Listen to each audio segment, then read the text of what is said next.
সকালের নাস্তার পরপরই রান্না করতে চলে এলাম। আজকে একদমই সাদামাটা রান্না, ছোট মাছ রান্না করতেছি।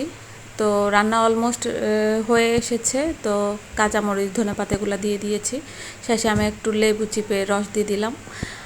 আর এই যে রান্না হয়ে গেছে। আর ছোটো মাছের মধ্যে আমি একটু বেশি করে কাঁচামরিচ দিই, একটু ঝাল ঝাল না হলে মজা লাগে না। আর এখানে হচ্ছে একটা ডিম ভাজি জারাফের জন্য। আর এখানে পুঁই শাক রান্না করছি মসুর ডাল দিয়ে, বেশি করে একটু আলু কুচি করে দিয়েছিলাম। আর আগের দিনের মুরগির মাংস রান্না আছে ওদের জন্য ফ্রিজে। এই যে, আর এখানে আরেকটা জিনিস দেখাই, গত ব্লগে আমি দেখিয়েছিলাম অনেক ফুল ধরছে গাছগুলাতে, কিন্তু মরিচ ধরতেছিল না। আমি তো মানে হতাশ হয়ে গেছিলাম। আমরা ভাবছিলাম যে হয়তো এগুলাতে কোনো কারণে মরিচ ধরবে না। ক্যাপসিকাম গাছ আছে, এখন মাশাল্লাহ অনেক ধরতেছে, ক্যাপসিকামও ধরছে অনেকগুলা। এই গাছের পরিচর্যা আমার তেমন একটা করা হয় না, জারাফার ওর বাবাই করে বেশিরভাগ। তারপরেও এখন যখন ফুল দিচ্ছে আর মরিচ ধরতেছে, ক্যাপসিকাম ধরতেছে, দেখতে এত ভালো লাগতেছে।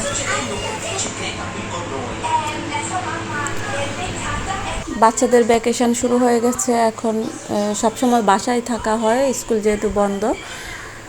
তো এই যে বাসায় ফোন দেখা, টিভি দেখা, এগুলাই তাদের এখন মেইন কাজ। বাহিরে যদি সেরকম কোনো কাজ না থাকে, বাসায় বেশিরভাগ থাকা হয়। বিকেলবেলা একটু শুধু বের করি খেলার জন্য।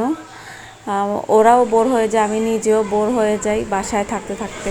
এই গাড়িগুলো দেখতে এত কিউট লাগছিল, দেখে মনে হচ্ছিল খেলনা গাড়ি। তেরমিনিতে এটা আমি তেরসা মেদিয়ার পরীক্ষার জন্য পরীক্ষা দিতে গিয়েছিলাম, তো এগুলা দেখে আমি রেকর্ড করলাম আসার পথে আর কি। এত সুন্দর লাগতেছিল দেখতে, পুরাই খেলনা গাড়ি মনে হচ্ছিল।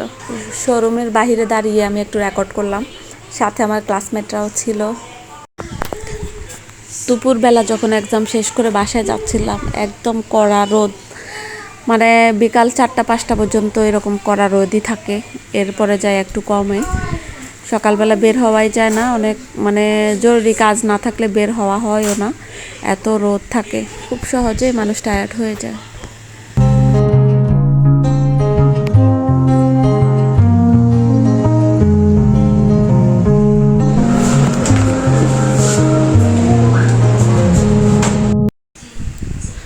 এই ক্লিপটা ছিল আরও 3 দিন আগের। আমাদের একটা অ্যাপয়েন্টমেন্ট ছিল, সেখান থেকে আসার পথে জায়রাকে একটু খেলতে নিয়ে গিয়েছিলাম। তো ও হচ্ছে যেটা করতেছে, কিছুক্ষণ এখানে কিছুক্ষণ এখানে, কোনটা রেখে কোনটা খেলবে নিজে ডিসাইড করতে পারতেছে না। দুপুরের সময় ছিল, বেশি একটা বাচ্চা কাচ্চা ছিল না। এই যে, তো আজকের ব্লগ এখানেই শেষ করছি। আল্লাহ হাফেজ, আসসালামু আলাইকুম।